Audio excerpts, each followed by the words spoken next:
A TV Sul está exibindo nesta semana uma série especial produzida pela Rede Minas sobre os cargos que serão ocupados nas eleições deste ano e para entender um pouco mais sobre a função de cada um. Seguindo a ordem de votação, o quarto episódio que será exibido agora é sobre os governadores. 21 dos 27 atuais mandatários dos executivos estaduais vão tentar se reeleger neste ano. A reportagem é da Aline Scarponi. Chefiado pelo governador, o Poder Executivo Estadual tem atuação mais limitada, mas nem por isso menos importante. Eles têm uma agenda muito restrita do ponto de vista de ação de políticas públicas mesmo. Talvez a área de política pública que o governador tenha maior proeminência e maior capacidade de atuação seria a segurança pública, porque ele é o chefe, né, das polícias militares, né, PM e bombeiros. Então é onde talvez em termos de política pública você tenha maior capacidade de ação de governadores de estado. É verdade, na área da segurança o governador comanda duas polícias, a civil e a militar.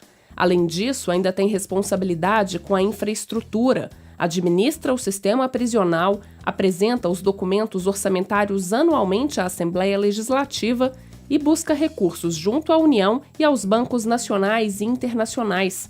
Também cabe ao governador destinar 25% da receita adquirida com impostos para a educação e 12% para a saúde. Para desempenhar todas as funções, o governador conta com a ajuda da União, pode recorrer aos bancos ou até usar recursos do próprio estado. O ICMS, que incide na circulação de mercadorias e serviços, e o IPVA, cobrado dos donos de veículos, são alguns dos impostos que mais garantem renda ao Tesouro Estadual. Receita que deve ser bem administrada, já que muitos estados brasileiros estão endividados. No momento em que você está por 3 anos com uma redução da atividade econômica, portanto a capacidade de arrecadação do estado diminuiu. E aí você tem um problema assim como uma família, né? Se está um descompasso de entrada de recursos e não consegue reduzir os gastos, a solução que se vê, ou melhor, o caminho que se vai acontecer é exatamente você ter déficit fiscal. E é o que está acontecendo hoje com a maioria dos estados. Os argumentos de um candidato a governador hoje necessariamente têm que ser adequados ao momento atual. Aqueles que prometem grandes realizações, grandes investimentos, grandes obras de infraestrutura estão mentindo para o eleitor. O momento atual é de administrar recursos escassos. Além de ter essa capacidade de negociar e transitar no legislativo estadual, ele precisa negociar também com o nível federal. O Brasil é uma república federativa, mas os governadores eles têm muito pouco poder. Eles dependem muitas vezes, quase sempre, do dinheiro que vem do nível federal. Então a questão política, a questão de saber fazer política, no sentido de negociar, de estar disposto a ceder para conseguir certas coisas é fundamental. Eleito na mesma chapa que o governador, a figura do vice não deve ser ignorada.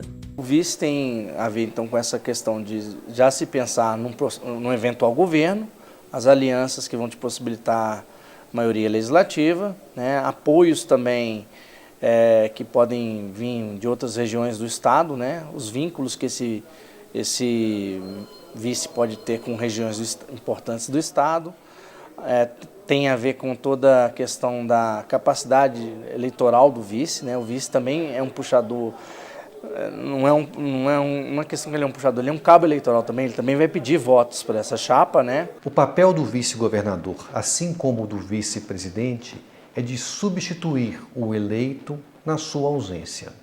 E como, historicamente no Brasil, tem tido várias ausências daquele que foi eleito para ocupar a primeira posição de representação no país ou no estado, é também importante que o eleitor acompanhe quem é o candidato a vice na chapa que ele escolhe para governar o seu estado. No Brasil, 27 governadores são eleitos a cada 4 anos. Geralmente, quem ocupa o cargo já possui ampla trajetória política.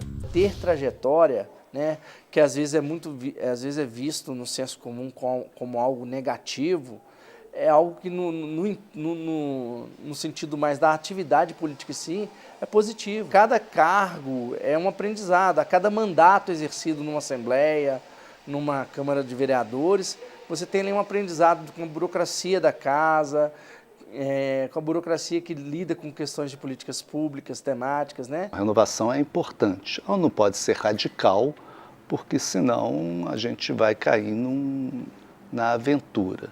A questão é manter os bons políticos e escolher novos que aprendam com esses bons políticos. E isso depende da consciência do eleitor, que deve buscar se informar, deve buscar estudar os candidatos, fazer uma escolha ideológica e não personalista. Na próxima segunda-feira, na quinta e última reportagem da série sobre as eleições, você chega ao final da votação e entende o trabalho do presidente da República.